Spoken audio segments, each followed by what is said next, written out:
Halo semuanya, welcome to my channel. Kali ini kita akan bercerita dengan judul Tergoda Janda Kakakku.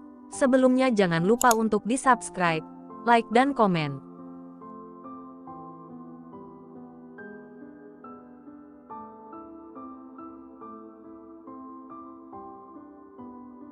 Episode 85, Meminta Tolong. Suasana telah sangat sunyi ketika Denny tiba di apartemennya. Waktunya sudah larut malam. Wajar jika kedua gadis itu telah terlelap. Denny segera menuju kamarnya. Ingin segera menutup mata. Hari ini sangat melelahkan baginya. Kakak baru pulang. Isabel bertanya pelan saat mendekati Denny. Denny hanya tersenyum sinis. Isabel tahu betul trik untuk merayu hatinya. Denny berpikir Isabel sengaja menunggunya pulang agar mendapat simpati darinya. Denny membawa sebotol air minum di tangan kanannya. Mungkin sebagai alibi jika ia merasa haus saat bangun dari tidurnya. Licik, kakak mabuk? Isabel bertanya. Ya, aku mabuk. Terlalu mabuk sampai aku tidak bisa membedakan gadis lugu dan wanita brengsek. Denny menjawab dengan nada sinis. Kakak sedang ada masalah? Isabel bertanya lagi. Ya, kamu masalah terbesarku. Aku hanya ingin tidur. Jangan ganggu aku. Denny terus maju hingga bahunya menabrak tubuh kecil di depannya, membuat Isabel terhuyung beberapa langkah ke belakang. Isabel meringis dan memegang bahunya yang terkena tabrakan. Sakit, dia mengambil botol yang tadi terlempar dari tangan Denny, lalu kembali melangkah menuju kamarnya. Isabel berhenti sejenak saat mendengar suara benda yang pecah di depan pintu kamar Denny. Dia berpikir Denny mungkin sedang menghadapi masalah di perusahaannya. Selama ini, Isabel hanya melihat sisi hangat Denny. Tetapi sekarang dia harus mulai terbiasa dengan sisi lain calon suaminya. Isabel merasa perlu menjadi lebih dewasa untuk menghadapi semua masalah yang ada di depan matanya. Pagi harinya, Isabel membuat segelas susu hangat untuk Denny, karena dia tahu susu bisa membantu meredakan efek mabuk minuman keras. Isabel membawa gelas susu itu ke kamar Denny, karena sejak pagi dia tidak melihat Denny di lantai bawah. Kakak masih tidur. Isabel mencoba membuka pintu, dan ternyata pintu kamar tidak terkunci. Dia terkejut melihat kamar yang sangat berantakan. Beberapa gelas pecah berserakan di lantai, dan beberapa kaleng minuman soda tergeletak di atas kasur. Ya Tuhan, begitu berantakannya. Isabel meletakkan gelas susu yang dipegangnya, lalu mulai membersihkan pecahan gelas yang berserakan di lantai. Kakak, panggil Tias. Tias, masuklah ke kamar dulu ya. Kakak akan membersihkan kamar papa dulu, ucap Isabel kepada gadis kecil itu. Kenapa kamar papa begitu berantakan? Kakak, tanya Tias dengan polosnya. Kemarin papa harus lembur kerja, sayang, jawab Isabel. Oh, begitu, untungnya. Tias menuruti permintaan Isabel dan pergi ke kamarnya sendiri. Denny tidak berada di kamarnya, meskipun dia pulang larut malam. Isabel merasa pasti ada masalah besar yang tengah terjadi. Sementara itu, Denny berbaring di sofa di ruang kantornya. Setelah tiba di rumah tadi malam dan membuat kekacauan di kamarnya, Denny langsung membersihkan diri dan pergi dari rumah. Denny tidak ingin Tias melihat kemarahannya. Dia tidak ingin membuat gadis kecil itu bersedih, karena sebenarnya kemarahannya lebih ditujukan kepada pengasuhnya.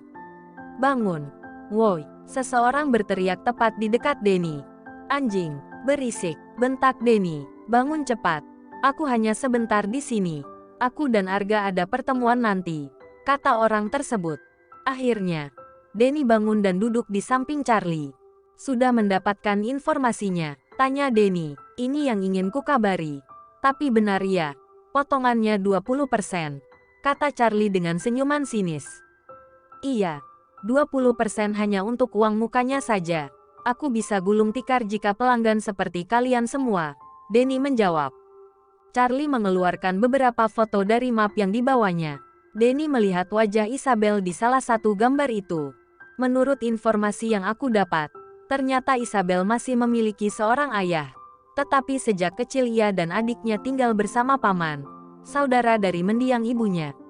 Ayahnya ternyata telah menjualnya kepada seorang juragan di desa, dan uang yang dihasilkan digunakan untuk berjudi. Jelas Charlie. Denny terlihat diam, menghela nafas. Sementara otaknya mencoba menghubungkan laporan yang dia dengar dengan situasi saat ini. Pamannya menebusnya dengan menjual tanah yang dimilikinya. Tapi si juragan lebih licik karena ada bunga yang juga harus dibayar. Dia melakukan segala cara agar Isabel mau menikah dengan putranya. Anak si juragan itu terobsesi dengan calon istrimu, sambungnya. Menurut tetangganya, Isabel melarikan diri ke kota. Katanya dia ingin mencari uang untuk membayar bunga yang diminta oleh si juragan. Lanjut Charlie. Brengsek, aku hanya dijadikan sapi perah baginya. Pantas saja dia menjual dirinya. Denny memukul sofa yang dia duduki. Menjual diri, tanya Charlie terheran. Tadi malam, baru aku tahu kalau dia bekerja sebagai wanita malam di sebuah klub. Jawab Denny. Akurat nggak itu kabar? Tanya Charlie. Temannya yang memberitahu aku. Salah satu pelanggan Isabel juga ada di sana. Jawab Denny. Dahi Charlie sedikit berkerut. Tapi tiba-tiba ponselnya berdering. Dan dia tahu pasti siapa yang menelepon. Mampus, aku harus kembali ke kantor dulu. Aku bisa jadi sasaran amukan singa kalau aku terus di sini, kata Charlie. Lalu bergegas keluar dari kantor. Denny hanya menatap sahabatnya yang pergi dengan malas. Dia mengambil salah satu foto yang ada di depannya dan merobeknya menjadi serpihan kecil. Aku akan mengikuti permainanmu. Jalang, gumam Denny. Siang itu, ternyata Anjani berkunjung ke rumah Denny untuk bertemu dengan Isabel dan Tias. Kapan kalian pindah ke unit sebelah? Tanya Anjani. Kalau tidak nanti sore, berarti besok, Kak. Aku sudah packing. Jadi tinggal membawa saja ke sebelah. Terima kasih banyak, Kakak. Sudah mau merepotkan kita. Jawab Isabel. Kalian juga keluargaku. Ngomong-ngomong, kapan kalian akan menikah?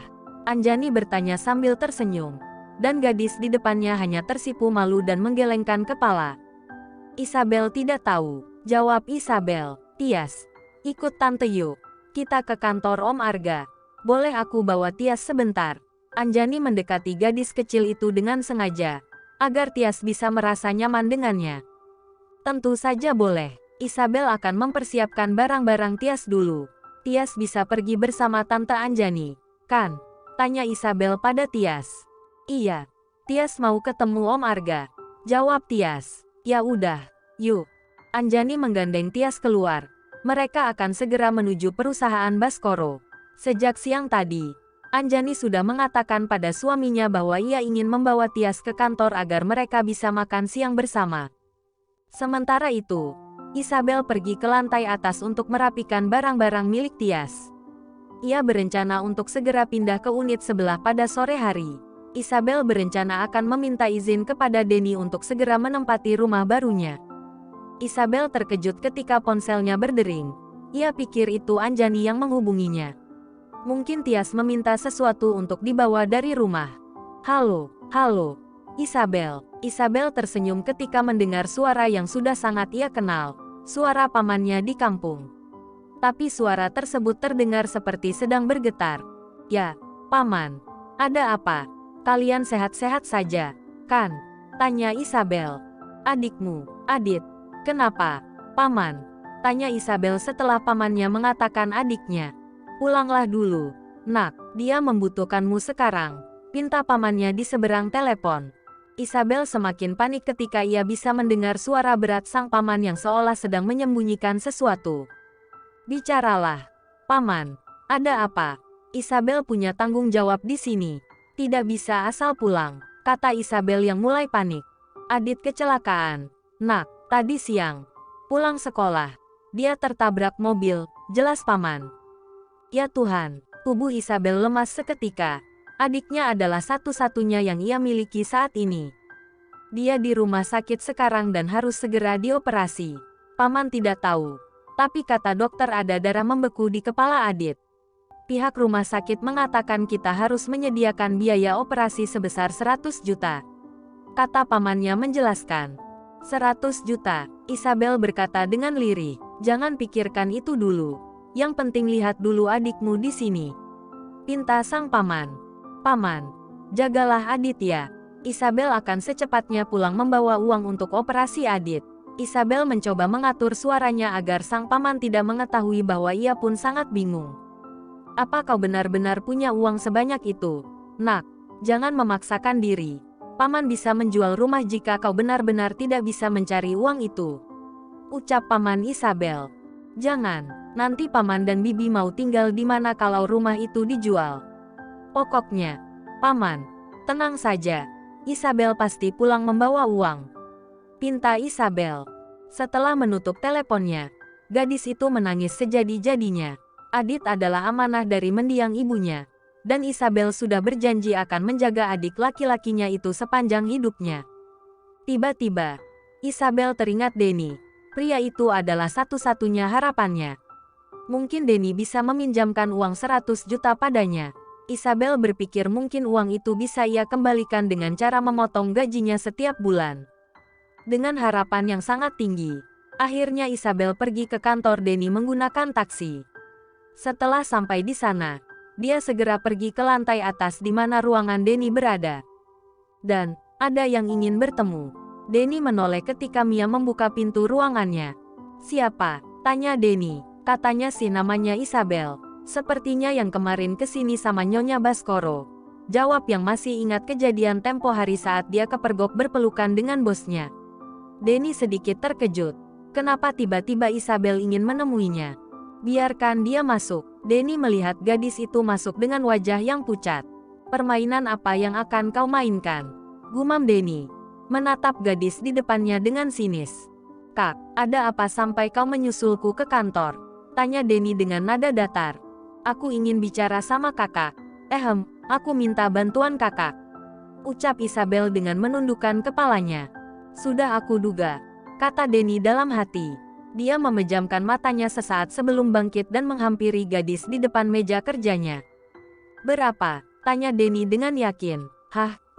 Itu Isabel butuh uang untuk. Ucapan Isabel langsung dipotong oleh Denny. Berapa? Aku tidak butuh penjelasan untuk apa itu.